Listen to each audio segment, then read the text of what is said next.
Nobel পুরস্কার ১৯০১ সালে প্রবর্তিত একটি আন্তর্জাতিক পুরস্কার যা ওই বছর থেকে সারা পৃথিবীর বিভিন্ন ব্যক্তি ও প্রতিষ্ঠানকে সফল ও অনন্য সাধারণ গবেষণা ও উদ্ভাবন বা মানব কল্যাণমূলক কর্মকাণ্ডের জন্য প্রদান করা হয়। মোট ৫টি বিষয়ে এই পুরস্কার প্রদান করা হয়। বিষয়গুলো হলো পদার্থবিজ্ঞান, রসায়ন, চিকিৎসাশাস্ত্র, সাহিত্য এবং শান্তি।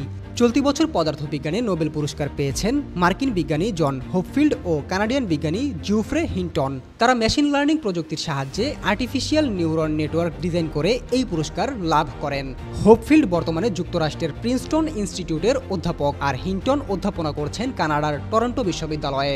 জন হোপফিল্ড নিউরাল নেটওয়ার্কের এমন একটি কাঠামো তৈরি করেছেন যা তথ্য জমা করে রাখার পাশাপাশি আবার পুনর্গঠনও করতে পারে। অন্যদিকে হিন্টের পদ্ধতিটা একটু আলাদা। তিনি নিউরাল নেটওয়ার্ক তৈরির একটি বিশেষ পদ্ধতি আবিষ্কার করেছেন, সেটা বিভিন্ন ডাটার ভেতর থেকে নির্দিষ্ট বৈশিষ্ট্যের ডাটা খুঁজে বের করতে পারে। বর্তমান কৃত্রিম নিউরাল নেটওয়ার্ক ও কৃত্রিম বুদ্ধিমত্তা তাদের এই গবেষণার কাছে অনেকটাই ঋণী।